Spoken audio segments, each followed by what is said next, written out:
हाँ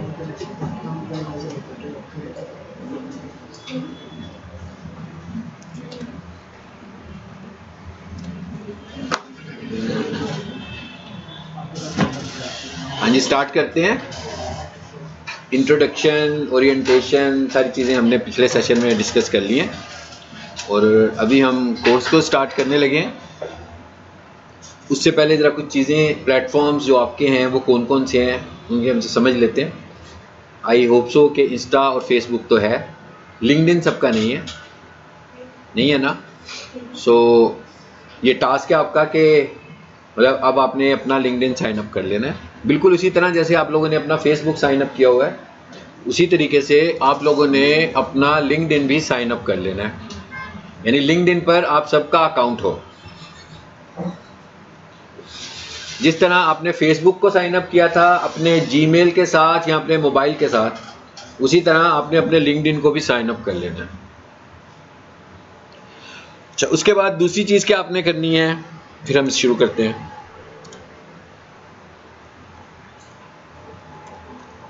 chat GPT का account भी इस्टेब्लिश कर लें जिनका नहीं है अभी तक, मतलब जो जीमेल से यूज़ नहीं कर रहे अपने चैट जीपीटी को, उसको भी एक दफ़ा इस्टेब्लिश करें और कुछ प्रॉम्प्ट्स उस पर लिख कर देख लें और देखें वो आपको कैसा रिजल्ट देता है। इसी तरह जेमिनाई जिनके नहीं है वो गूगल को लॉगिन करके अपने जेमिनाई को भी कॉन्फ़िगर कर लें और कुछ ना कुछ इन्फॉर्मेशन वहाँ से लें। अच्छा, अब हमने मेरा ख्याल है बात की थी कुछ ग्राफिक्स के हवाले से और बीच में रह गई थी बात कि क्या क्या होना चाहिए। ग्राफिक्स का डिप्लोमा नहीं किया हुआ किसी ने, मैंने भी नहीं किया हुआ, लेकिन मैंने कोरेड्रा पढ़ाया हुआ है भाई, फोटोशॉप भी पढ़ाया हुआ है, डिप्लोमा भी नहीं किया हुआ भी, ठीक है। सो मतलब कुछ ज़रूरी नहीं है कि हर चीज़ करने के लिए आपको कोर्स ही करना पड़े, बहुत सारी चीज़ें सेल्फ एक्सप्लोर भी हो सकती हैं। लेकिन आज की तारीख में, मतलब जब जिस वक्त की मैं बात कर रहा हूँ उस वक्त तो कोरेड्रा करना पड़ता था, फोटोशॉप भी करना पड़ता था, इसलिए कि वही ऑप्शंस थे हमारे पास। अब आज की तारीख में तो बहुत सारे रेडीमेड ऑप्शंस आपके पास मौजूद हैं। आपके पास कैनवा मौजूद है, ठीक है, आपके पास पोस्टर माई वॉल मौजूद है और इस तरह के और भी बहुत सारे ऐप्स मौजूद हैं जो कि आपको बिल्ट इन टेम्पलेट्स देते हैं। आप अपनी कैटेगरी को फाइंड करते हैं, उसी तरह की टेम्पलेट मिल जाती है, उसको मॉडिफाई करके आप बना लेते हो। इसी तरह वीडियोस बनाने के लिए आप लोग क्या इस्तेमाल करते हैं, ये आप खुद ही बता देंगे मेरा ख्याल है। कैपकट मोस्टली है ना, ज़्यादातर लोगों के मोबाइल में कैपकट का एप्लीकेशन ही होता है। कोई मतलब ज़रूरी नहीं है कि अडोब प्रीमियर सीखें जाकर और वो वाली चीज़ें सीखें, इतने सारे बिल्ट इन टूल्स आ जाते हैं, वहाँ से हम वीडियोस भी बना सकते हैं। बाकी जो हमें एक्सपर्टीज़ की ज़रूरत होगी तो लाजमी बात है फिर हम इन डेप्थ ज़्यादा बड़े बड़े टूल्स सीखेंगे। कोई ख़ास डेप्थ में जाने की ज़रूरत नहीं पड़ती डिजिटल मार्केटिंग के पॉइंट ऑफ व्यू से, क्योंकि जिस तरह की चीज़ें हमें सोशल प्रोफाइल्स में एड्स बनाने के लिए रन करनी पड़ती हैं, वो ये सारे मसले हमारे कैनवा वगैरह भी हल कर लेता है। अच्छा, अब मैं आपको ना एक इमेज दिखाता हूँ। अब जब हम वीडियोस की बात करेंगे तो वीडियो चैनल के ऊपर यानी यूट्यूब चैनल के ऊपर आप लोगों को थंबनेल्स भी बनाने हैं, ठीक है ना। और जब आप थंबनेल्स बनाएंगे तो फिर हमारा इशू यही आएगा कि भाई ग्राफिक डिजाइनिंग नहीं आती है तो थंबनेल कैसे बनाएं। सो आप सब लोग YouTube काफ़ी देखते होंगे, मैं भी काफ़ी देखता हूँ, आप भी काफ़ी यूज़ करते होंगे, वही तो एक टूल है देखने वाला, यूज़ करने वाला वीडियोस के लिए। तो आप देखते हैं उस पर बहुत सारे थंबनेल्स आते हैं, मुख्तलिफ लोगों के चैनल्स के थंबनेल्स आपको नज़र आ रहे होते हैं। सो मेरा ख्याल है कि आप इतना तो आइडेंटिफाई कर सकते हैं कि YouTube वीडियो का जो थंबनेल है उसमें कोई बड़ी बारीक किस्म की डिज़ाइनिंग का रोल नहीं होता, बल्कि उसमें जो रोल होता है वो कुछ और रोल है। थंबनेल में, थंबनेल बनाने में आपको हेडलाइन मेकर होना ज़रूरी है। अगर आप न्यूज़ बना सकते हैं, क्या आप न्यूज़ मेकर हैं, क्या आप हेडलाइन मेकर हैं, तो आपका अच्छा थंबनेल बनेगा। आप अच्छे, अब ये आपको मैंने एक थंबनेल का एक स्टैंडर्ड लेआउट दिखाया है कि अगर आप देखें तो इसमें टाइपिंग है, उर्दू की और इंग्लिश की टाइपिंग हो सकती है, एक तस्वीर लगी हुई है, कैप्शंस में बैकग्राउंड्स लगे हुए हैं और पूरे थंबनेल पर भी कैप्शंस बैकग्राउंड लगा हुआ है, ऐसे ही है ना। तो इसमें कोई कॉम्प्लेक्स किस्म की डिजाइनिंग की जरूरत तो है नहीं है। अलबत्ता इसमें आपको इंग्लिश उर्दू की टाइपिंग भी आनी चाहिए, क्योंकि अगर आप लोकल काम कर रहे होगे पाकिस्तानी का किसी का, तो उर्दू में तो टाइप करना पड़ेगा। तो मेरा ख्याल है आप गैस कर सकते हैं कि ये थंबनेल कैसे बना होगा, किस टूल में बना होगा।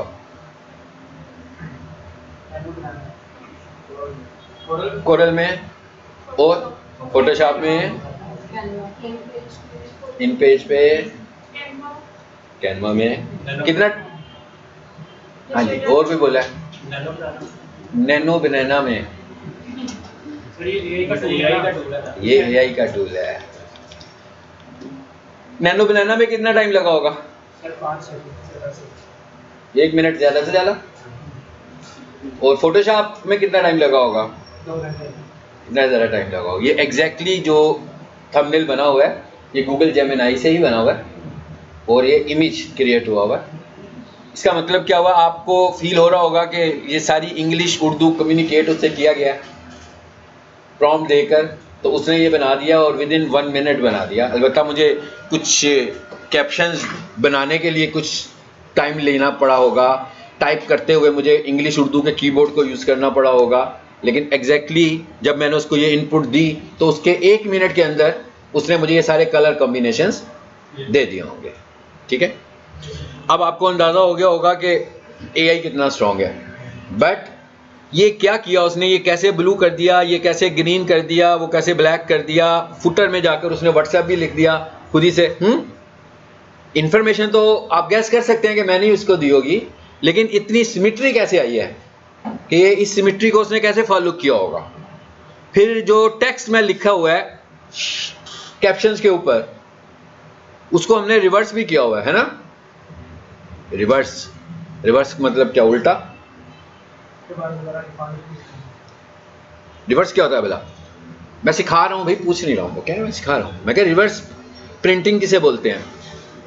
मैं फिर कह रहा हूं मैं डिजाइनर नहीं हूं, आप जैसा ही हूं। हाँ, रिवर्स प्रिंटिंग किसे बोलते हैं? रिवर्स प्रिंटिंग किसे बोलते हैं, ये डार्क है तो ये लाइट हो गया, अगर ये लाइट होता तो ये डार्क हो जाता। तो इस तरह की प्रिंट को हम बोलते हैं रिवर्स प्रिंट। ब्लैक, मैंने नहीं कहा कि ब्लैक के ऊपर व्हाइट लिखना, मैंने उसे कहा ब्लैक के ऊपर रिवर्स करना। तो उसने क्या किया, ब्लैक के ऊपर व्हाइट कर दिया। मैंने कहा बैकग्राउंड यूज करना है तुमने येलो कलर का और फोरग्राउंड यूज करना है रिवर्स। यानी इसका मतलब क्या हुआ कि हमें क्या करना है, थोड़ी सी प्रॉम्प्ट इंजीनियरिंग समझनी है। ऐसे ही है ना, बड़े लोग एक बड़ा अच्छा ऑफिशियल सा वर्ड इस्तेमाल करते हैं ना, प्रॉम्प्ट इंजीनियरिंग। सो अब आपको होगा कि सर से एक छोटा सा कोर्स कर लेते हैं, कोई 2-3 घंटे का प्रॉम्प्ट इंजीनियरिंग का। हाँ, तो भाई कोर्स करने की जरूरत नहीं है, टेस्ट योरसेल्फ। प्रॉम्प्ट इंजीनियरिंग की कोई साइंस नहीं है, कोई बंदा फार्मूले बनाकर नहीं देगा आपको प्रॉम्प्ट इंजीनियरिंग के। प्रॉम्प्ट इंजीनियरिंग के लिए आपका अपना माइंडसेट क्लियर होना चाहिए कि आप करवाना क्या चाह रहे हो और किस तरीके से करवाना चाह रहे हो। मैंने उसे कहा कि भाई सबसे ऊपर वाली हेडलाइन बनाओ इस बैकग्राउंड के साथ, रिवर्स के साथ, और उसके अंदर ये लिख दो। फिर मैंने कहा दूसरा एक बैकग्राउंड बनाओ, शेड बनाओ इस कलर के साथ और उसके ऊपर भी रिवर्स कलर में ये टाइप कर दो। और आखिर में मैंने उसे कहा, ये सब कुछ कहने के बाद आखिर में मैंने कहा कि फुटर में जाकर एक और कैप्शन बनाना बैकग्राउंड यूज करके और उस पर भी रिवर्स कलर में नाम और व्हाट्सएप नंबर लिख दो। तो ये सारा काम अगर मैं थोड़ा सा कंफर्टेबल हो जाऊंगा, जैसे आप फोटोशॉप में या कोरेड्रा में कंफर्टेबल हो गए, फिर भी आपको घंटा लगना है, लेकिन जब मैं इसमें कंफर्टेबल हो जाऊंगा तो ये जस्ट टाइपिंग का टाइम ही मेरा है। जितनी देर में मैं ये टाइप कर लूंगा, मुझे इन पेज पे लिख के इंपोर्ट एक्सपोर्ट नहीं करना, ठीक है ना। मुझे फोटोशॉप में जाके डिजाइन भी नहीं बनाने हैं। और मैंने उसे कहा कि मेरा जो थंबनेल है उसको मैंने कहा था कि रेड ग्रेडियंट कर दो, तो उसने वही कलर कर दिया जो उसे मैंने कहा। यानी जो कुछ मैं उसे इनपुट कर रहा हूं वो सब कुछ एग्जीक्यूट कर रहा है। आप में से कुछ स्टूडेंट्स इस बात को समझ रहे हैं इसलिए कि वो इसे यूज कर रहे हैं, लेकिन कुछ लोग इसे भी यूज नहीं कर रहे हैं। असल में मैं उनको टारगेट कर रहा हूं, मैं उनको बताना चाह रहा हूं कि आप इसको यूज करें। लेकिन जो इसे यूज नहीं कर रहे, अब देखें आपको कैनवा भी नहीं है आपके पास कैपकट भी नहीं है, आप वो क्या बोला था मैंने, पोस्टर माई वॉल भी नहीं है, आपके पास फोटोशॉप की स्किल भी नहीं है, आपके पास इन पेज भी नहीं है। सिर्फ उर्दू का कीबोर्ड इंस्टॉल कर लें और उसमें उर्दू के कीबोर्ड से इनपुट देंगे तो ज़्यादा बेहतर तरीके से वो समझ जाएगा। तो जहां पर आपको उर्दू की इंफॉर्मेशन देनी हो, उर्दू का कीबोर्ड यूज कर लें जैसे मैंने किया हुआ है। देखें इंस्टॉल हुआ है ना इसमें उर्दू का कीबोर्ड भी और इंग्लिश का कीबोर्ड भी है। तो जहाँ पर मुझे इंग्लिश का काम करना होता है मैं इंग्लिश के कीबोर्ड को यूज कर लेता हूँ, जहाँ मुझे उर्दू का काम करना होता है वहाँ पर मैं इंग्लिश में भी लिखूंगा, कर तो देगा वो, लेकिन वो इतने अच्छे तरीके से नहीं करेगा जितने अच्छे तरीके से मैं उर्दू की इनपुट दूंगा उसको, तो वो समझ जाएगा मेरी बात को। ठीक है, तो अब इसका मतलब क्या हुआ कि ये जो डिजाइनिंग वाला पार्ट है, एक मेरा ख्याल है फ्री जो यूज करते हैं कितने बन जाते हैं भला एक दिन में? मुख्तलिफ स्टूडेंट मुख्तलिफ ही वैल्यू बताते हैं, मैं फ्री वाला यूज नहीं करता, मैं तो पेड यूज करता हूँ। कोई मुझे कहता है 3, कोई कहता है 5, कोई कहता है 8। 5 फ्री 5 है और पेड नहीं, पेड की नहीं बात कर रहा, पेड की पेड 8 है, 5 है मेरे। नहीं पेड तो नहीं है, पेड तो जितने फ्री फ्री फ्री मेरा ख्याल है 5, 3 से 5 होते हैं शायद, 8 होते हैं भाई, मैंने मैक्सिमम 5। अब वो इसका मतलब होगा कि इट वेरीज डिफरेंट, हो सकता है कि वेरी करता हो मुख्तलिफ लोगों को। ठीक है, क्योंकि मैं पेड यूज करता हूँ तो इसलिए मुझे नहीं पता कि फ्री में कितने होते हैं, लेकिन ये 4-5 तो होते ही हैं फ्री में एक जीमेल के ऊपर। सो अगर आपके पास एक से ज्यादा जीमेल्स हो तो फिर क्या होता है? सर फ्री में अगर आप गूगल फ्लो यूज करें तो उसमें इनफाइनाइट आप जितने में, हाँ गूगल फ्लो यूज कर लें तो उसमें इमेजेस इनफिनिट है। ठीक है जी, तो फ्लो यूज कर ले सारे, और परचेज करेंगे तो फिर अनलिमिटेड होंगे, लेकिन गूगल फ्लो एक्चुअली वीडियोस के लिए है ज़्यादा बना हुआ है। आप इमेज भी जनरेट कर सकते हैं, बिल्कुल कर सकते हैं, लेकिन एक्चुअली हम उसे यूज कब करते हैं? वीडियो, क्योंकि हमारी फ्री में बनती है वीडियो गूगल। आप इमेज रेफरेंस इमेज अगर दें स्टार्ट एंड एंड और उसको नहीं, लेकिन अगर आप खुद से उसको इमेज देकर वीडियो बनवाएं तो फ्लो में फ्री बन जाती है। वो 150 क्रेडिट देती है ना, तो उस हिसाब से वो 20 से 20 क्रेडिट्स ले जाते हैं हमारे, तो 20 देते हैं। 20 मिलता है में फ्री, आपको 20 मिलते हैं डेली जो रिचार्जेबल होते हैं। बिल्कुल ठीक है। तो ये देखें, 2 स्टूडेंट्स जो बातें कर रहे हैं ना, मैं ये चाह रहा हूँ ये सारे लोग ये बातें करें।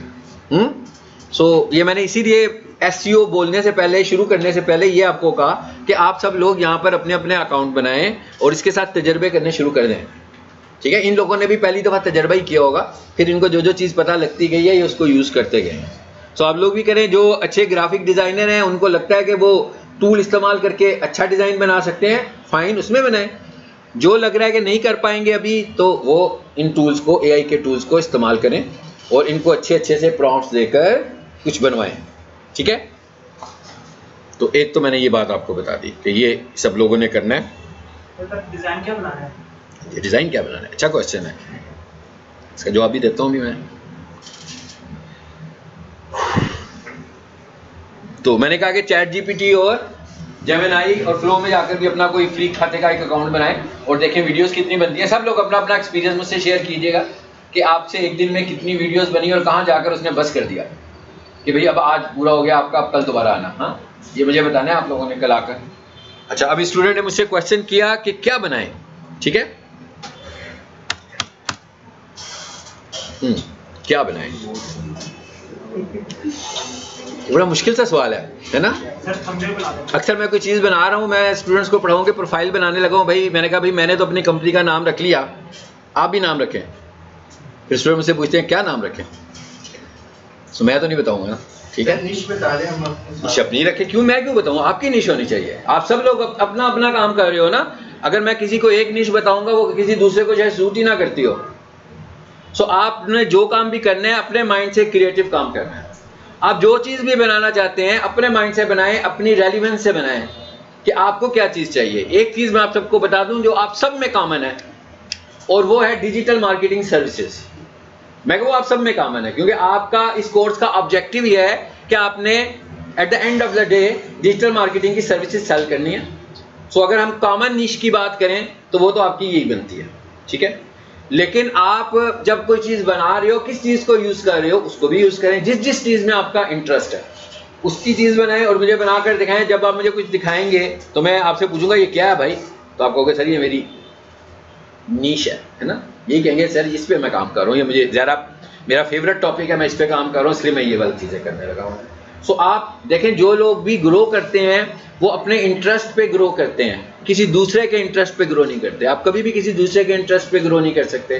सो जिन जिन चीज़ों में आपकी इंटरेस्ट है, कुछ आप में से स्टूडेंट्स होंगे, कुछ शायद बिजनेस ओरिएंटेड भी हो सकते हैं, कुछ जॉब ओरिएंटेड भी हो सकते हैं। जो जो आपकी चीज़ें हैं, जिन जिन चीज़ों में आपको इंटरेस्ट हैं, आप जो भी क्रिएटिव काम करें उन चीज़ों को लेकर करें। कभी किसी A में कर लें, कभी B में करें, कभी C में करें, लेकिन आप सबके दरमियान में जो कंसर्न है, आपका common concern digital marketing services है। यानी आपको एंड ऑफ द डे, असल में तो आप इसीलिए कह रहे हैं ना डिजिटल मार्केटिंग का कोर्स, कि भैया आप डिजिटल मार्केटिंग की सर्विसेज दें, ठीक है। फिर एक और क्वेश्चन ज़हन में आता है कि भाई कैसे दें डिजिटल मार्केटिंग की सर्विस। हम तो मैन्युफैक्चरर नहीं हैं, हम ट्रेडर भी नहीं हैं, हम मैन्युफैक्चरर भी नहीं हैं, हम कोई चीज़ बनाते भी नहीं हैं, हमारा कोई इदारा भी नहीं है, तो हम कैसे देंगे डिजिटल मार्केटिंग की सर्विसेज? तो हम लोगों को देंगे, ठीक है, हम खुद तो नहीं देंगे। मैं जो डिजिटल मार्केटिंग की सर्विसेज देता हूँ, मेरे जो मुख्तलिफ क्लाइंट्स हैं उनके बिजनेस हैं, मैं उनके बिजनेस को ग्रो करने के लिए सर्विसेज दे रहा हूँ। वो मुझसे रब्ता करते हैं कि जनाब हमें डिजिटली ग्रो करना है अपने बिजनेस को।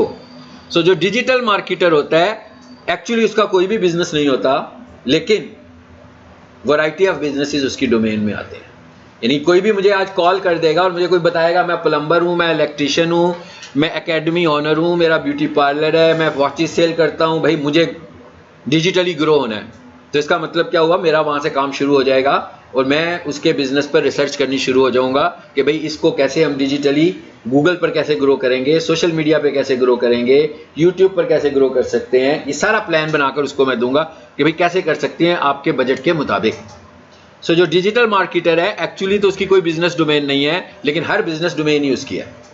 अब इसका मतलब ये हुआ कि जब आप डिजिटल मार्केटिंग कर रहे होंगे तो किसी स्टेज पर जाकर आपको प्लम्बर भी बनना पड़ेगा, तो कहीं पर आप फैक्ट्री ऑनर भी बन जाएंगे एक लम्हे के लिए, क्योंकि जब तक आपका अपना माइंडसेट इस तरह चलेगा नहीं, आप उसके बिजनेस को ग्रोथ नहीं दे सकते, आप उसके बिजनेस के मॉडल को अंडरस्टैंड नहीं कर सकते।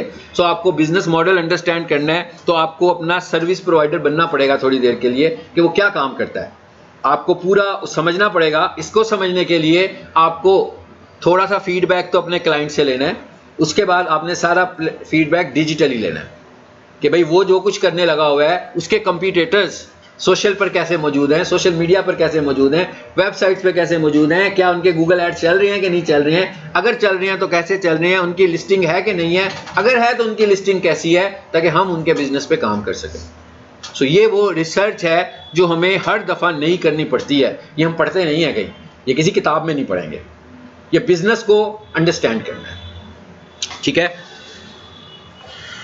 मैंने काफ़ी सारी चीज़ें बताई हैं, कहने को तो मैंने कुछ भी नहीं किया, लेकिन अगर आप फील करें तो मैंने बहुत सारा काम बताया है जो कि आपको करना है, जो हमने एक दिन की एक्टिविटी के तौर पर किया कि ये चीज़ें हमारी होनी चाहिए। मैंने चैट बॉट से आपको कुछ इमेजेस बनाने के लिए भी कहा, आप सबके फेसबुक हैं, इंस्टाग्राम है, आप उधर पोस्ट लगी हुई देखते हैं, आप उसके हिसाब से अपने लिए कोई पोस्टिंग्स बना सकते हैं। यूट्यूब चैनल कितने लोगों का है जिन्होंने अपना यूट्यूब चैनल बनाया हो? 1 2 3। किस तरह के चैनल्स बनाए हुए हैं? नॉर्मली जैसे आपका चैनल है तो कैसा चैनल है, क्या है उसमें? मेरा तो प्रोडक्शन का है, प्रिंटिंग से रिलेटेड है, जस्ट बॉक्सेस। ओके, आपका प्रिंटिंग, आपकी प्रिंटिंग की फील्ड है, ओके। और इधर से कोई बोला था, आपका बेकिंग का चैनल है, गुड। आपका उस चीज़ का चैनल है, ओके। 1000 में सब्सक्राइबर्स किसके हैं? 1000 में हो आपके से, किसके 650 हैं? आपके हैं। और आपके भी, आपके, आपका बिजनेस मॉडल है, बिल्कुल ठीक है। चले, चैनल भी होना चाहिए। ये कुछ चीज़ें ऐसी जो कह रहा हूँ मैं होनी चाहिए कि डिजिटल मार्केटिंग नहीं है, ये जब होंगी तो इन पे जो काम करेंगे ना वो डिजिटल मार्केटिंग होगी। आप सब ने, ये चैनल बनता कैसे है भाई? एक जीमेल के ऊपर बन जाता है। अगर आपका जीमेल है studio.youtube.com करें, खोलें, वहाँ पर जाकर चैनल सेटअप कर लें अपना। ये सिर्फ बनाना है अभी, क्योंकि ये सारे प्लेटफॉर्म्स आपके पास आज की तारीख में होंगे तो 3 महीने हम इन पर कुछ एक्सरसाइज कर पाएंगे, नहीं तो हम जिसको शुरू करेंगे तो महीने तो गुजर चुके होंगे। जैसे अभी मैंने कहा कि 1 महीना SEO पढ़ने वाले हैं, तो जब भी हम दूसरे मॉड्यूल पर जाएंगे तो पूरे 1 महीने के बाद जाएंगे। लेकिन ये मैं सारे इसलिए डिस्कस कर रहा हूँ कि आपके सारे प्लेटफॉर्म्स आपके पास पहले दिन से ही रेडी हों, कम से कम उनकी लाइफ टाइम तो कुछ बन जाए कि कितने पुराने हो गए हैं ये चैनल्स आपके, कुछ के तो पहले के बने हुए हैं ना। लाइफ टाइम हर चैनल में मैटर करती है कि आपके चैनल्स कितने ओल्ड हैं। आपका ट्रस्ट बिल्ड होता है ओल्ड चैनल्स के साथ, यानी जितनी लाइफ टाइम ज़्यादा होगी उतना ट्रस्ट बिल्ड होगा। लेकिन बिल्कुल आइडल चैनल्स नहीं होने चाहिए। अगर लाइफ टाइम भी है तो इंगेजमेंट भी होनी चाहिए। इंगेजमेंट मतलब कम से कम आपकी अपनी इंगेजमेंट ज़रूर उसमें होनी चाहिए। ऐसे नहीं है कि आपने आज से कोई 10 साल पहले कोई चीज़ बनाई थी और उसको अभी तक इस्तेमाल भी नहीं करते हैं आप, वो नहीं कह रहा मैं। हो और आप उसे यूज करते हो, लोग बेशक उस पर ना आए हो ज़्यादा, लेकिन आप उसे स्टिल कुछ ना कुछ इंगेज करते रहते हैं वहाँ पे। तो ये सब चीज़ें चैटबॉट, तो चैटबॉट, थोड़ी सी चैटबॉट इंजीनियरिंग, इन चीज़ों को हमें देख कर आने, ठीक है। अच्छा, अब हम जरा स्टार्ट करते हैं एसईओ से, लेकिन एसईओ को स्टार्ट करने से पहले हम गूगल पर आ जाते हैं वापस।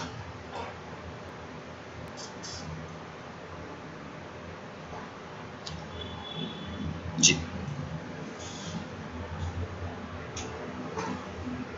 गूगल ड्राइव कितने लोग कंफर्टेबल हैं? काफ़ी सारे होंगे मेरा ख्याल है।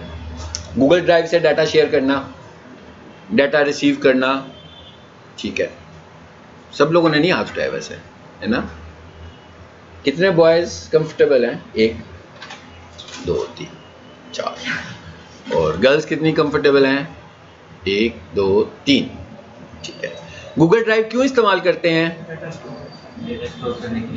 डाटा स्टोर करने के लिए और इजी एक्सेस, डाटा ट्रैवल कराने के लिए भी, डाटा स्टोर करने के लिए भी।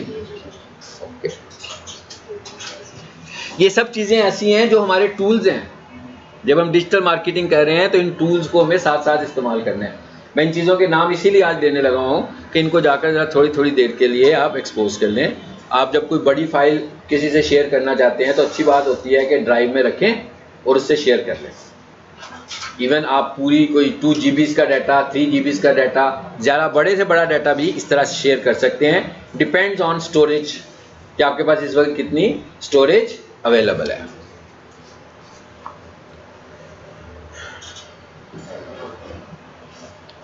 ड्राइव कहाँ पे होती है जी? यहाँ पे होती है। मैं ये चाहता हूँ कि आप सब लोग का जो स्किल सेट है ना, ऐसा ना हो कि कुछ लोग कहते हो कि भाई हमें तो वो 4 बंदे बड़े एक्सपर्ट हैं, वो तो पहले ही करते थे तो उन्हें आता रहेगा, हमने तो ये यूज़ ही नहीं किया, तो भाई पहली दफ़ा कह रहे हैं हमें कैसे आता है? आता ही नहीं है, इसलिए हम डिजिटल, क्योंकि हमें ड्राइव में डाटा रखना नहीं आता, इसलिए हम डिजिटल मार्केटिंग नहीं कर सकते ना। तो ये छोटी छोटी बातें हैं जिनको हमने एक सिंगल क्लिक के साथ वो थ्रू करना है। तो ये रोज़ाना नहीं करना, ठीक है। नहीं होगा कि महीने के बाद मैं किसी को बता रहा हूँ कि भाई ड्राइव पे फाइल कैसे रखनी है, तो ये लेट होगा बड़ा ज़्यादा, ठीक है। ये वाले छोटे छोटे मसले हमें पहले दिन हल करने हैं कि हम कंफर्टेबल हों कंप्यूटर यूज़ करने में, इंटरनेट यूज़ करने में। भाई ये क्या लिखा हुआ है? न्यू फोल्डर बना के रखना है, तो ये फोल्डर का बिल्कुल जैसे आपकी विंडोज़ में फाइल मैनेजमेंट है वैसे ही इसके अंदर फाइल मैनेजमेंट हो रही है, इसमें कोई ऐसी खास साइंस नहीं है। ये क्या लिखा हुआ है? जरा आपने पढ़ना खासतौर पर उन लोगों ने जो पहली दफ़ा ड्राइव यूज़ कर रहे हैं। मैं ज़रा स्क्रीन बड़ी कर देता हूँ ताकि पता लग जाए।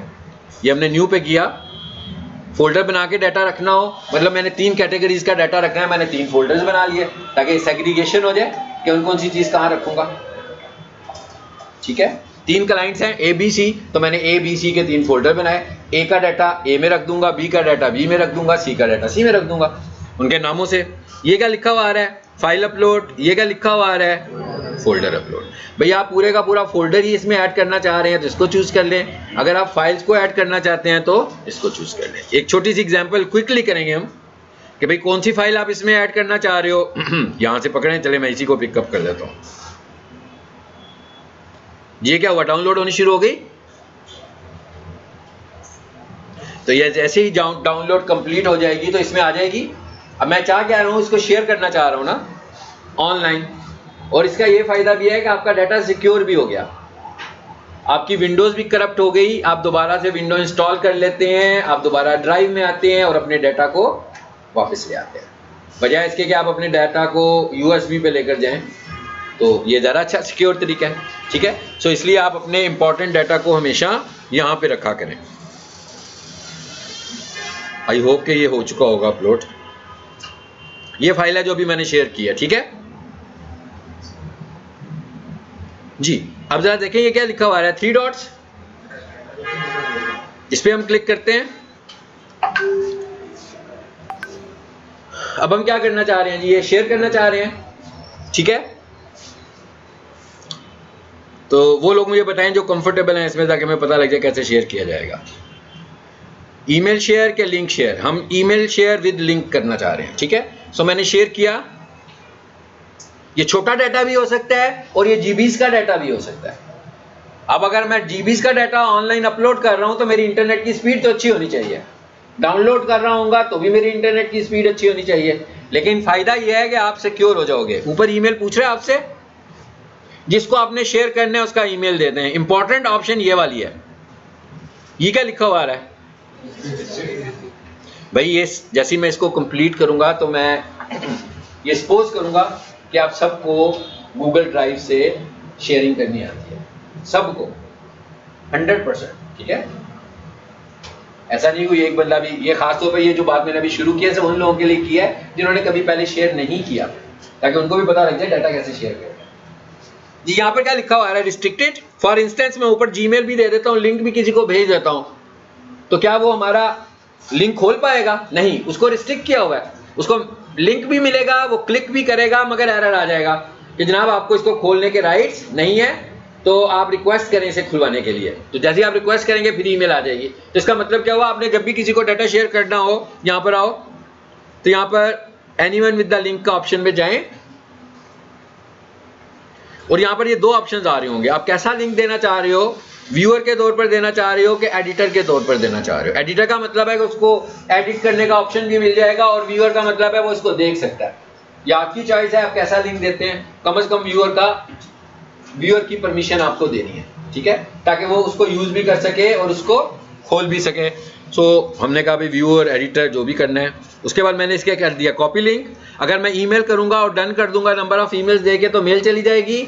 और अगर मैं उनको व्हाट्सएप में शेयर करना चाह रहा हूँ, किसी भी जगह पे शेयरिंग करना चाहता हूँ, तो मैंने यहाँ से लिंक कॉपी किया, और अगर मैं इसे व्हाट्सएप के थ्रू भेजना चाहता हूँ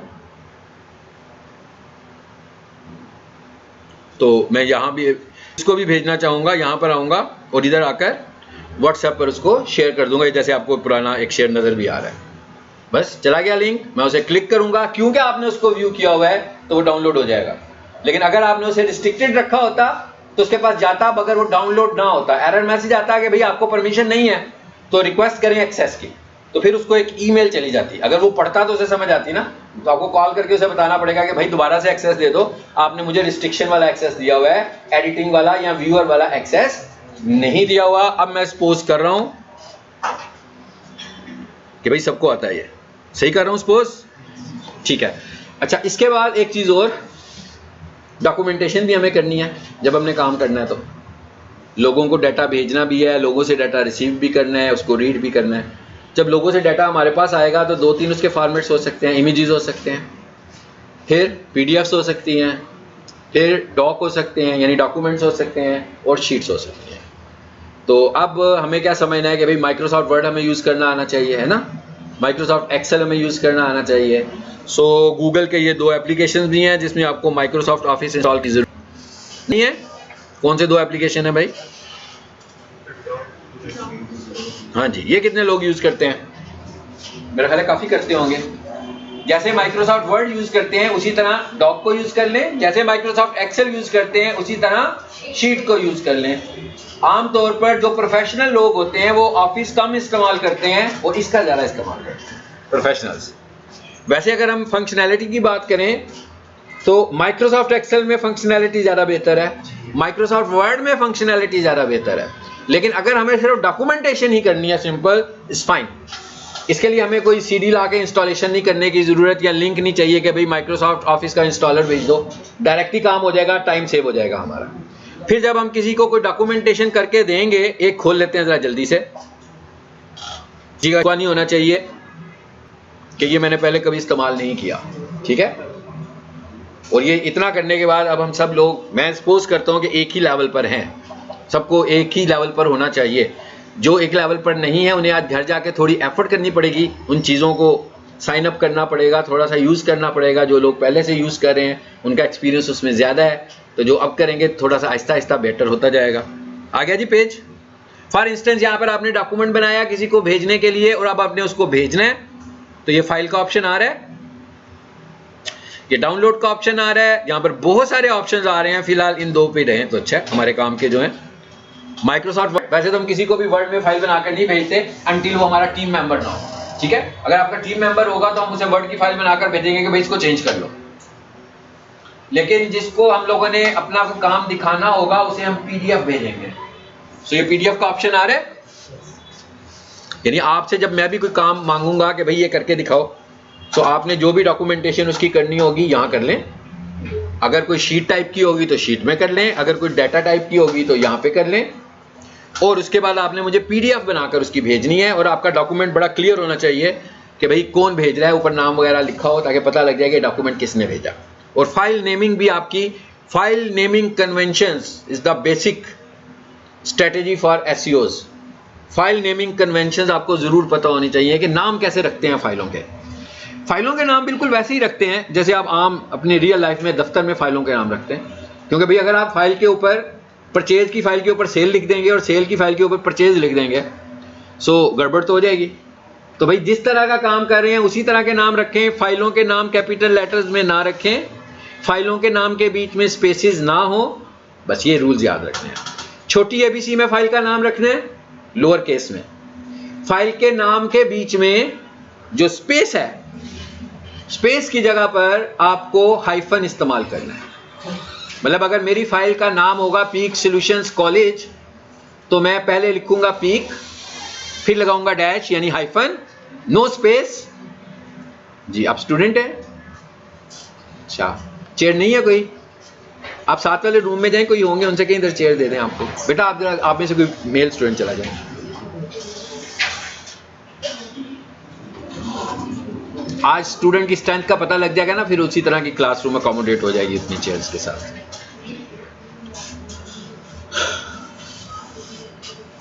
ठीक हो गया जी, समझ में आ गई बात?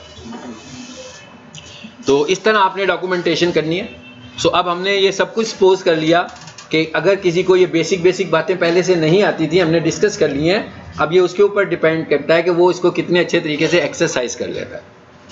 तो इसका तरीकाकार ये है कि आप सब लोग, खासतौर पर वो स्टूडेंट्स जिन्होंने इन चीज़ों को पहले इस्तेमाल नहीं किया हुआ, वो गूगल ड्राइव में कोई भी डमी सा डाटा रख के मुझे शेयर करके देख लें, या आपस में एक दूसरे को शेयर करके देखें और उनसे पूछ लें कि मैंने जो डाटा आपको शेयर किया आपके पास खुल गया, ताकि आपको पता लगे कि आप सही शेयरिंग कर रहे हो कि नहीं कर रहे हो। इसी तरीके से PDFs बनाकर भी एक दूसरे को भेजकर देख लें, ताकि पता लगे कि PDFs आपसे बन रही हैं गूगल डॉक में और गूगल शीट के अंदर। चलिए वापस आ जाए अब।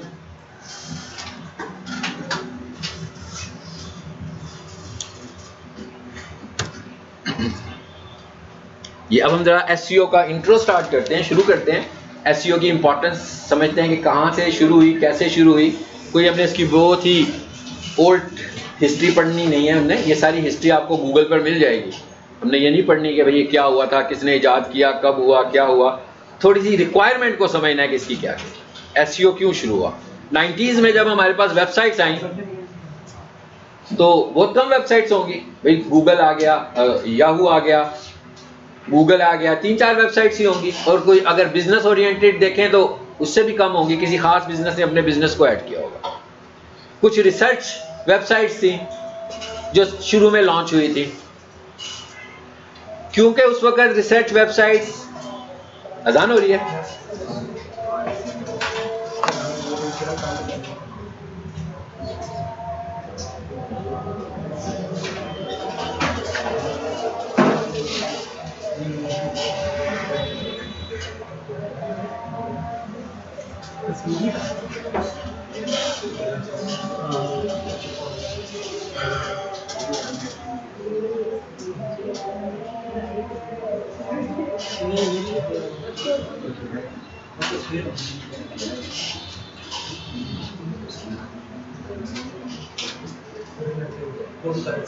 हो गई कंप्लीट कि शुरू नहीं हुई अभी? आवाज आनी बंद होगी हमें।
अच्छा जी, स्टार्ट करते हैं दोबारा। तो शुरू में तो बहुत कम वेबसाइट थी। जैसे हम किसी गांव में चले जाते हैं, छोटे सा गांव हो, हाँ, और स्टेशन पर उतरे और हमें ना पता हो कि जनाब ये फलां साहब कहाँ रहते हैं, तो शायद रेलवे स्टेशन से हम किसी से पूछें तो पता लग जाता है वो कहाँ रहते हैं। और कोई गांव तो इतना छोटा भी होता है कि वहाँ खड़े होकर अगर आवाज़ लगाए ना तो वो खुद नहीं आएगा, तो कोई उसका जानने वाला आपको बता देगा कि भाई वो कहाँ रहता है।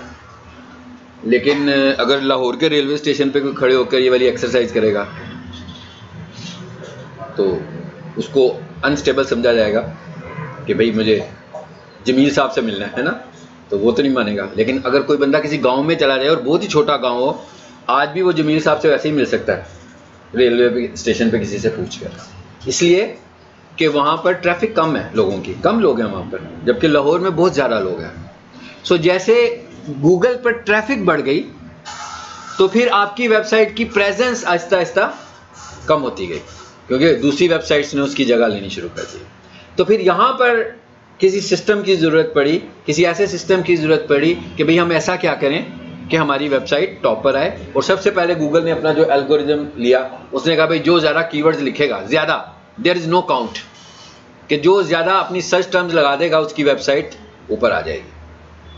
आज भी ऐसा हो सकता है, लेकिन गूगल इस स्ट्रेटेजी को पकड़ लेता है और ब्लॉक कर देता है। वे कितने कीवर्ड्स लगा सकते हो, कीवर्ड स्टफिंग नहीं की जा सकती आज की तारीख में, पहले कर सकते थे आप। फिर आहिस्ता आहिस्ता लोग बढ़ते गए, स्टैंडर्ड्स बढ़ते गए। जैसे कॉलेज में होता है ना, आप देखते हैं कि कॉलेज के डिसिप्लिनरी रूल्स या किसी भी ऑर्गेनाइजेशन के डिसिप्लिनरी रूल्स चेंज होते रहते हैं, क्योंकि वो जो वायलेशंस होती हैं वो इदारा वही वाला रूल नया बना देता है कि ताकि इस वायलेशन को रोका जा सके। सो इसी तरह जब लोग रैंक करना शुरू हो गए तो गूगल ने कहा कि नए नए स्टैंडर्ड्स बनाने शुरू कर दिए। So it is in short what is SEO, कि ये ऑप्टिमाइजेशन है क्या। यानी इसका मतलब क्या हुआ, अब गूगल ने कहा कि जो बंदा हमारे स्टैंडर्ड्स पर पूरा उतरेगा उसे हम टॉप पर दिखाएंगे, और वो जो स्टैंडर्ड थे वो गूगल के रूल्स थे, और वो जो आज की तारीख में भी मंथली बेसिस पर, वीकली बेसिस पर, इवन डेली, और डेली क्या आवरली बेसिस पर भी बहुत सारी चेंजेस हो रही होती हैं इसके अंदर। लेकिन गूगल ये जो अनाउंस कर रहा होता है ये मंथली चेंजेस अनाउंस कर रहा होता है, और ये जो छोटी छोटी चेंजेस होती हैं ये हम खुद ऑब्जर्व कर लेते हैं कि भाई ये छोटा सा एक चेंज आ गया, जो हम यूज कर रहे होते हैं ना, यूजर्स को पता लग जाता है, लेकिन गूगल इतनी छोटी सी माइनर चीजों के मुतालिक अपडेट्स नहीं दे रहा होता। तो ये तो होगी एसईओ की स्टोरी। अब गूगल पर जब कोई बंदा कुछ टाइप करता है, अच्छा ये गूगल का जो पेज होता है उसे हम क्या बोलते हैं,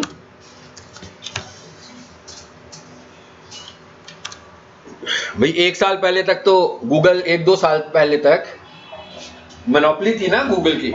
सर्च इंजन रिजल्ट पेज पर ही सब कुछ आता था, किसी ने भी कुछ देखना होता था इधर ही आता था। It is called search engine result page. आपकी जो गूगल की विंडो है, जब आप गूगल खोलते हो तो वहां पर जाकर जब आप टाइप करते हो, that window is called SERP, सर्प। इसकी बात कर रहा हूं जी, ये जहां लिखा हुआ है सर्च गूगल और टाइप URL, इस पेज को हम बोलते हैं सर्प, सर्च इंजन रिजल्ट पेज। सो काफी अरसे तक गूगल की इस पर मोनोपोली रही है और गूगल को कुछ और करने की जरूरत ही नहीं थी, क्योंकि किसी और का सर्च इंजन इतना स्ट्रांग था ही नहीं। लेकिन चैटबॉट्स की कंपनी ने, ये जो चैट GPT आया है, उसने इसकी रिक्वायरमेंट जनरेट की। फिर लोगों ने क्या कहा, उन्होंने कहा भाई चैट GPT पर चले जाओ, सीधा सीधा सवाल पूछो, जवाब दे देगा, वो टारगेटेड हमें करेगा। यहां पर तो अभी हम कोई सर्च टर्म लिखेंगे तो जवाब तो नहीं आएगा, लिस्ट आएगी एक वेबसाइट्स की, फिर आप उनमें से जो रैंक हो रही होगी उस पर जाओगे। ये सिस्टम डेड नहीं हुआ, ये सिस्टम आज भी चल रहा है, उसी तरह ही चलने लगा हुआ है। लेकिन चैट GPT ने कहा कि भाई आप दिक्कत इतनी कर रहे हो, हम आपके लिए डाटा फिल्टर करके ले आए हैं, आप कोई चीज पूछो, हम आपको उसका जवाब उस वेबसाइट के अंदर से निकाल कर दे देंगे। तो चैटबॉट्स ये काम कर रहे हैं जी, चैटबॉट्स ये काम करने लगे हुए थे। ठीक है, जब गूगल ने ये देखा कि भाई, और गूगल काफी देर उसे ऑब्जर्व करता रहा कि सक्सेसफुल होता है कि अनसक्सेसफुल होता है, भाई बड़ी ट्रैफिक उसके पास आ गई। फिर गूगल ने बैक एंड पे काम करना शुरू कर दिया इसके लिए, बहुत सारे उसने अपने बॉट्स निकाले, नाकामयाब हुए बहुत सारे बॉट्स उसके। ठीक है, finally Google Gemini successful bot बना। और फिर उसने कहा कि भाई अब चैट GPT का तोड़ भी होना चाहिए, बॉट तो आ गया, चैट GPT का तोड़ होना चाहिए और सर पर ही होना चाहिए। सो उसने यहीं पर उसका तोड़ निकाला, पेज के ऊपर। देख रहे कौन सा तोड़ है? AI mode. कहता है भाई चैट GPT में जाने की जरूरत नहीं है, अगर आप रिजल्ट्स देखना चाहते हैं तो सर्च पर रहें, अगर आप पूछना चाहते हैं तो AI पर आ जाए। जो काम करने के लिए आप चैट GPT में जा रहे थे, अब आपको वहां जाने की जरूरत नहीं है, आप AI। जी, चैट GPT वाला इंटरफेस आ गया हमारे पास। अब आप क्या पूछना चाहते हैं? अब इसका फायदा क्या है? इसका फायदा यह है कि आपको आज के रिजल्ट्स दिखाएगा। ठीक है, पूछो मैं इससे, मेरी क्लास में स्टूडेंट्स की तादाद कितनी है? हम बता देगा, ये तो नहीं बताएगा ना भाई। ठीक है, वो क्या पूछो मेरे से? चलो ठीक है, क्या करेगा? कहेगा भाई जरा एक्सक्यूज मी। हम कहते हैं what is latest update from YouTube dated. नहीं, मैंने इसको कुछ लिख दिया भाई।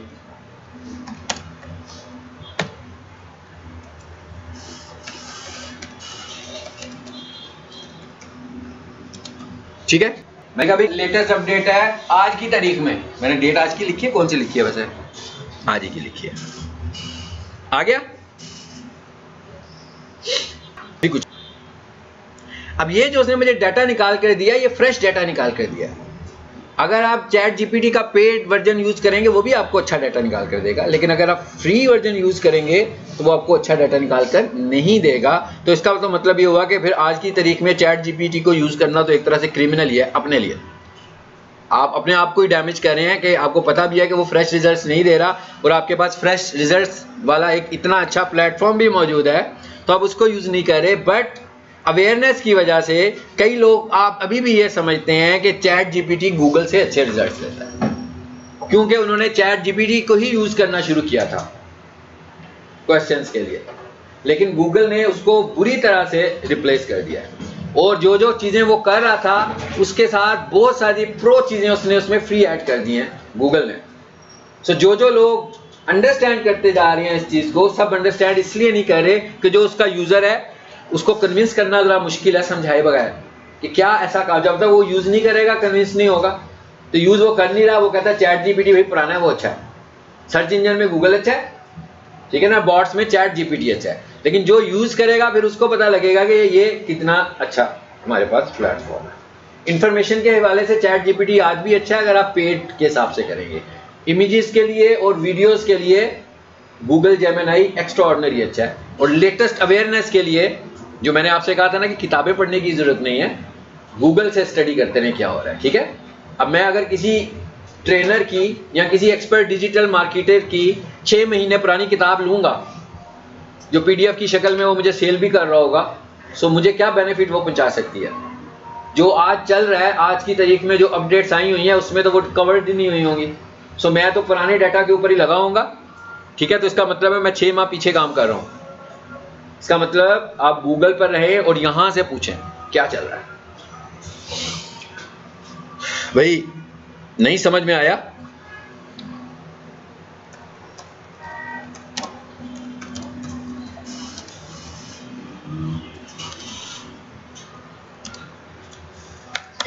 मैंने कहा भाई इसको जरा आसान उर्दू में ट्रांसलेट कर दो मेरे लिए। है कर दिया? अब पढ़ें, उसकी नहीं समझ में आ रही भाई पहले उर्दू वाला वर्जन पढ़ लो अच्छे तरीके से और फिर दोबारा से इंग्लिश वाले वर्जन को पढ़ना शुरू कर दें, तो आपको काफ़ी कंफर्ट जोन में चले जाएंगे कि पहले उसको उर्दू में पढ़ लें फिर उसको इंग्लिश में पढ़ लें, आपकी अंडरस्टैंडिंग कुछ बेहतर हो जाएगी। तो इस तरीके से आपको अपने आप को अपडेटेड रखना है। सो ये आपको मैंने एक टिप दे दी आज के लिए कि इस तरह आप अपने आप को अपडेटेड रखें, बजाय इसके कि आप कहेंगे सर कौन सी किताबें पढ़ें। आपके कोर्स के अंदर भी बुक्स लिखी होंगी, जब इनकी PDF आएगी आपके कोर्स की, उसमें लिखा होगा कि आपको किसकी बुक्स पढ़नी चाहिए, ठीक है। आपने बुक्स पढ़नी है तो अपने आप को एकेडमिकली स्ट्रॉन्ग करने के लिए पढ़नी है, अपने कॉन्सेप्ट को स्ट्रॉन्ग करने के लिए पढ़नी है। बट अगर आप ये समझ रहे हैं कि आप अपने आप को प्रोफेशनल बनाने के लिए बुक पढ़ रहे हैं, तो बुक से आप डिजिटल मार्केटिंग में बिल्कुल प्रोफेशनल नहीं हो सकते। आपके क्लाइंट्स जो है ना वो आपकी बुक्स हैं। आपने अपने क्लाइंट्स की स्टडी करनी है, आपने अपने क्लाइंट्स के प्रॉब्लम की स्टडी करनी है और आपको उनके जवाब ढूंढने हैं। इसका मतलब है कि आप आगे की तरफ को बढ़ रहे हैं। लेकिन अगर आप किताबें पढ़ेंगे, देखें आप यूनिवर्सिटी में जाते हैं, आप स्कूल में जाते हैं, आप कॉलेज में जाते हैं, ये सारे इदारे आपको पॉलिश करते हैं, आपको लोगों का सामना करने के काबिल बनाते हैं कि आप लोगों को फेस कर सकें। लेकिन टेक्निकल एजुकेशन जो है it is something else. Technical education और एकेडमिक एजुकेशन में बहुत फर्क है। हम जो कुछ कह रहे हैं ये टेक्निकल एजुकेशन की कैटेगरी है। तो जो इसका मतलब ये हरगिज़ नहीं है कि हम कह रहे हैं कि किताबें नहीं पढ़नी चाहिए, या हम ये कहने लगे हुए हैं कि यूनिवर्सिटी में जाके क्या फ़ायदा। भाई उसकी अगर यूनिवर्सिटी में जाने का कोई फ़ायदा ना हो तो ना आप क्लाइंट्स को फेस कर सकते हैं, ना मैं आपको फेस कर सकता हूँ। ये कॉन्फिडेंस आपको यूनिवर्सिटीज़ ही देती हैं कि आप लोगों को फेस कर सकते हैं, आपकी कम्युनिकेशन स्किल स्ट्रांग होती है। लेकिन टेक्निकली आपको अपने आप को साउंड करना है, तो अब ये टेक्निकल पैरामीटर्स पे आना है हमने कि टेक्निकल पैरामीटर्स क्या हैं। अगर कोई डिजिटल मार्केटर आपको ये कह रहा हो कि भाई ये मेरी डिजिटल मार्केटिंग की किताब है, मैंने अपनी ज़िंदगी का सारा खुलासा इसमें डाल दिया है, हाँ, और किताब मेरी 10,000 रुपये की है, तो ये डिस्काउंट के ऊपर मैं 350 रुपये की दे रहा हूँ, हाँ। तो पहली बात तो है कि भाई 10,000 रुपये की किताब वो 350 की क्यों देने लगा हुआ है। और उसकी ज़िंदगी के खुलासे का आपने क्या करना है, आपको तो रियल चीज़ें देखनी है ना कि आज क्या चलने लगा हुआ है। सो आज क्या चल रहा है, Google AI overview is very best, then YouTube. भाई इसमें इतना कुछ निकाल दिया, स्टडी कर लिया, नहीं समझ में आया कोई पॉइंट, हेडलाइन लिखी हुई है, इसी हेडलाइन को जाओ ले जाओ यूट्यूब के ऊपर, आपको इसके ऊपर वीडियो भी मिल जाएगी। इंग्लिश की वीडियो होगी, समझ में नहीं आ रही है तो उर्दू की वीडियो को फाइंड कर लो। तो इसका मतलब क्या हुआ, अब आप अपने कॉन्सेप्ट को स्ट्रॉन्ग करने लगे हुए हैं। आप ही जैसे किसी बंदे ने शायद उस टॉपिक पर कोई वीडियो बना दी होगी। और ये चैनल की ग्रोथ करने की एक साइंस भी है कि आप नई नई बातों का चैनल बनाएं और नई अपडेट्स अपने चैनल के ऊपर लेकर आएं। आपको पता है ना, जो चैनल्स, जो इन्फ्लुएंसर्स अपडेट्स लेकर आते हैं अपने अपने चैनल्स पर, तो उनके चैनल बहुत जल्दी ग्रो करते हैं, उनको अच्छे व्यूज़ भी मिल रहे होते हैं। तो आप भी ये सब कुछ कर सकते हैं। ये सारी इन्फॉर्मेशन कैसे कलेक्ट हो रही है। इसके अलावा हमारे पास कुछ वेबसाइट्स भी हैं। गूगल सर्च वर्ड बोल रहा हूं मैं, गूगल सर्च जर्नल, ये एक वेबसाइट है। गूगल सर्च लैंड, ये दूसरी वेबसाइट है। इन गूगल सर्च जर्नल, जे से जर्नल है, हाँ,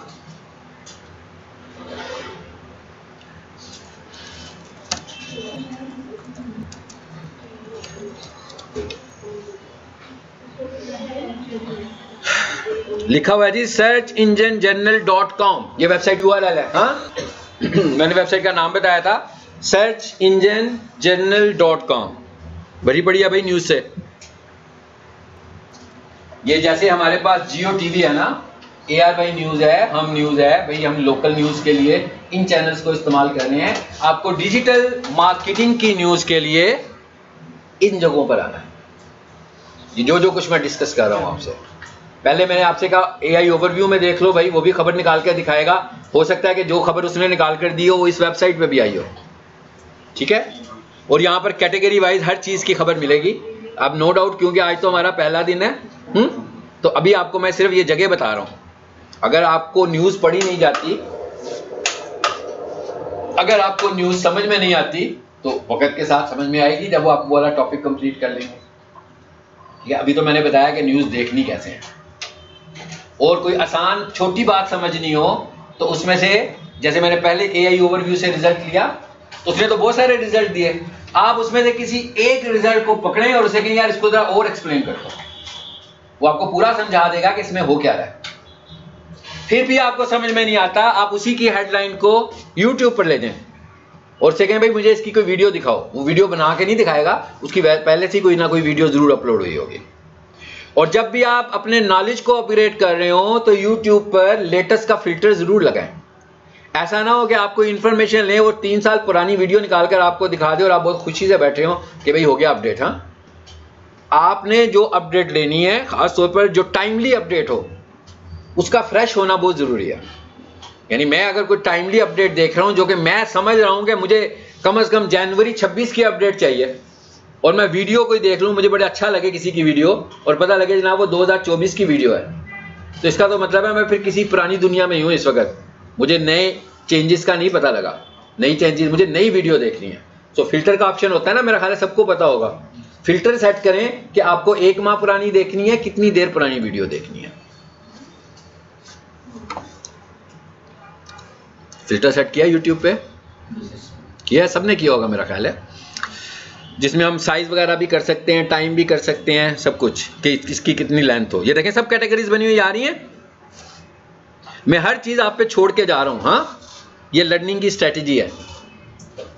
नोट्स की शक्ल में मैं आपको कुछ नहीं दूंगा, टिप्स की शक्ल में मैं आपको सब कुछ दूंगा। सो आपने इन टिप्स को एक्सप्लोर करना है, और जरूरी नहीं कि एक ही दिन में करें। पता लगे कि ना कल तक इतना पड़ा है कि पता लगा बुखार चढ़ा हुआ है, अब आ नहीं सकते, आज यार बुखार हो गया, 2 दिन छुट्टी करनी पड़ेगी। 3 महीने हम लोगों ने साथ रहना है, तो टाइम मैनेज करके, टाइम प्लान करके चीज़ों को करें। आज हमने कुछ नहीं पढ़ा, पहली बात तो यह है कि आज की क्लास में मैंने आपको कुछ पढ़ाया नहीं है, हम सिर्फ ट्यून अप हुए हैं कि हम जो कर रहे हैं इसके लिए जो हमारी बेसिक रिक्वायरमेंट्स हैं, क्या वो सबकी एक जैसी हैं कि नहीं है। हम सबको एक लेवल पर होना चाहिए, जो कुछ कर रहे हैं और जो कुछ नहीं कर रहे सब एक लेवल पर होंगे, फिर समझ में आएगा। नहीं तो कुछ लोग समझेंगे कि डिजिटल मार्केटिंग बहुत मुश्किल है, ये हमारे बस की बात नहीं है। हाँ, इसलिए मैंने अभी अब कुछ भी नहीं करवाया। एक वेबसाइट मैंने और भी बताई थी, क्या नाम था उसका, अभी बोला था, सर्च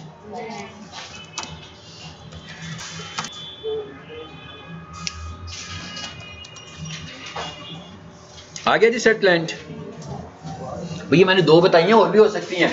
अब ये लिखी है ना हमने, तो लाजमी बात है एसईओ के स्टैंडर्ड्स के मुताबिक क्या होगा, दूसरी, तीसरी, चौथी नंबर पर भी रेलेवेंट साइट्स ही होंगी। तो आप और भी साइट्स देखिएगा, लेकिन ये जरा ट्रस्टेड साइट्स है, इसलिए मैंने इन 2 के नाम लिए आप लोगों से। चलिए जी, यहां पर भी खबरें आ रही हैं, ठीक है। इसीलिए मैं कह रहा हूं अपना लिंक्डइन बनाएं, ताकि आपका लिंक्डइन स्ट्रांग हो। लिंक्डइन पे भी आपको प्रोफेशनल्स मिलेंगे, वहां पर भी आपको अपडेट्स मिल रही होंगी। वो लोग भी जो अपडेट्स लगा रहे होंगे यहीं से पिकअप करके अपने अपने प्लेटफॉर्म्स के ऊपर लगा रहे होंगे, ताकि हमारी रीच बढ़े। तो इसलिए मैं चाहता हूं कि आप लोगों के लिंक्डइन भी इस्टेब्लिश हो जाएं।